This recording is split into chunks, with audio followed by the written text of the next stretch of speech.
Merci beaucoup Jean-Sébastien. Je vais appeler maintenant le professeur Gabriel Steg qui va nous parler d'un essai randomisé national, un PHRC, avec le scalaire cardiaque comme critère principal qui a porté sur TAVI et colchicine. Bonjour, je voudrais d'abord vous dire un mot parce que je suis assez ému de me retrouver dans l'amphithéâtre Guy Meyer, parce que Guy Meyer, c'est pas que le nom d'un amphithéâtre, c'est un collègue qui était un ami, qui est exactement de ma génération. On a fait notre internat ensemble et ça fait quelque chose de se retrouver dans l'amphithéâtre Guy Meyer. Aujourd'hui, je suis le porte-parole de mes collègues et en particulier de Marina Urena qui a monté un projet qui n'est pas encore financé, il est soumis au PHRC, on espère qu'il va être retenu, qui s'appelle Col-TAVI et qui est un essai randomisé national portant sur l'intérêt de la colchicine comme traitement adjuvant du TAVI. Voici mes liens d'intérêt. Je n'ai pas de lien d'intérêt avec la présentation d'aujourd'hui, mais j'ai mis la totalité de mes liens d'intérêt. Alors le TAVI a révolutionné la prise en charge de la sténose aortique. C'est une procédure percutanée dont la morbidité notamment périopératoire, est substantiellement plus faible que celle de la chirurgie et les résultats cliniques au moins similaires à celle de la chirurgie pour les patients qui sont éligibles aux deux techniques dans les essais randomisés qui ont été faits. C'est un immense progrès dont on peut se rappeler qu'il a débuté à Rouen. Donc c'est aussi une technique qui a été testée pour la première fois et largement inventée en France. Elle donne des résultats tout à fait intéressants. Elle est en pleine explosion en termes d'indications et de volume. Elle a néanmoins des complications. Les principales complications, c'est la survenue de troubles conductifs qui peuvent nécessiter à la fois un monitorage prolongé à l'hôpital, donc prolonger la durée de séjour, et la mise en place d'un pacemaker, la survenue de fibrillation atriale post-TAVI, la survenue de ce qu'on appelle les HALT, les Hypoattenuated Leaflet Thickness, et on va voir dans un instant ce que ça représente, qui pourraient être des thrombis dans les sigmoïdes aortiques post-procédure et qui sont probablement un des facteurs qui accélèrent la dégénérescence des bioprothèses TAVI. Il y a un risque d'accident vasculaire cérébral et puis il y a des risques de complications vasculaires locales.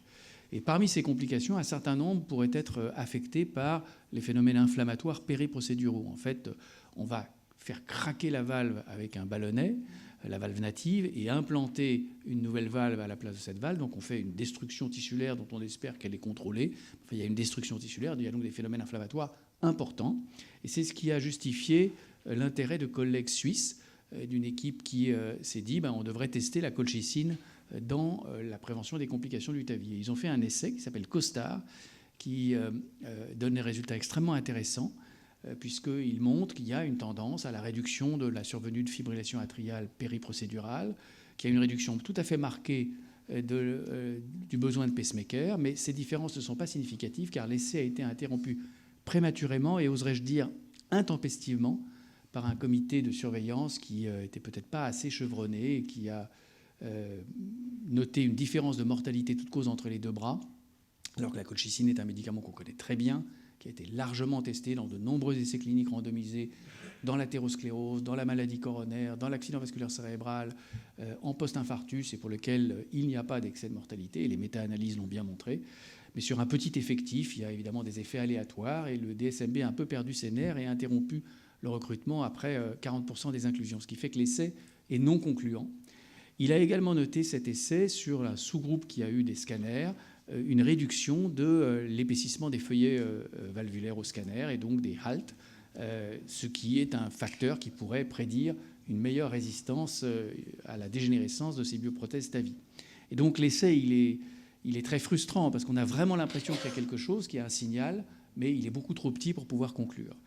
Et donc, Marina Urena à Bichat, avec le soutien de Tabassum Simon et d'Alexandra Rousseau à l'orchestre et du réseau FACT, a conçu un essai randomisé tout à fait simple, qui consiste à traiter les patients la veille du TAVI et 15 jours après par une dose réduite de colchicine, 1 mg le premier jour et 1,5 mg par jour les jours suivants, ce qui est un traitement qui est bien toléré, y compris sur le plan digestif, contre le placebo, en double aveugle, et ensuite de regarder la survenue des événements avec un critère hiérarchique composite triple, le besoin de pacemaker à 30 jours, la survenue de fibrillation atriale et la présence de HALT, l'épaississement des feuillets valvulaires sur un scanner réalisé à 30 jours. Donc un essai assez simple dont la clé est évidemment un double aveugle et un effectif suffisant. Alors les haltes, voilà, c'est ce qu'on voit au scanner. Et il faut faire des scanners. Idéalement, il faudrait faire plusieurs scanners, mais la réalisation d'un essai clinique multicentrique ne permet pas toujours d'avoir l'optimum idéal en termes d'imagerie.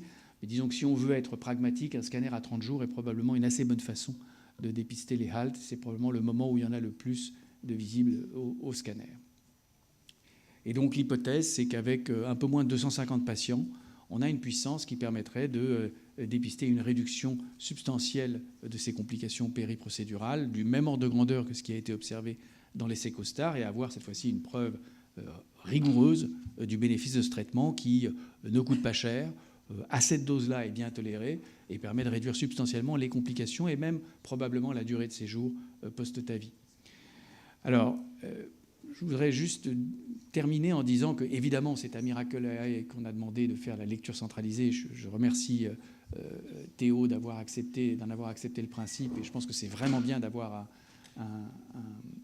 une lecture centralisée par une structure experte, a fortiori pour le type d'études dont il s'agit aujourd'hui. Et je voudrais faire un certain nombre de points en changeant un peu de casquette, en prenant non plus la casquette de trialiste, mais la casquette de vice-président recherche de la PHP, pour dire que je pense que c'est exactement le genre d'études et de collaboration qu'on doit monter. C'est une étude académique faite pour répondre à des questions pertinentes pour les cliniciens. Ce n'est pas une étude sponsorisée, c'est une étude académique. C'est un financement public, qui sera indépendant de l'industrie. C'est important parce que dans le domaine du device, contrairement au domaine du médicament, beaucoup des études industrielles sont parfois, comment dire, critiquables. Voilà. Et je pense que dans les régulations en Europe comme aux États-Unis pour les études de device sont très très loin de la rigueur des régulations qui sont celles du monde du médicament. Et que jamais dans le monde du médicament on accepterait des critères de jugement comme on les accepte dans le monde des devices. Et l'exemple récent de l'étude Champion PCI, Champion AF, pardon, est particulièrement éclairant à cet égard. C'est la violation de tous les critères de base de la méthodologie des essais cliniques qui jamais ne passeraient dans le domaine du médicament. Et donc je pense qu'il faut faire des essais dans le domaine interventionnel et sur les outils de type device avec la même rigueur que les essais pharmacologiques.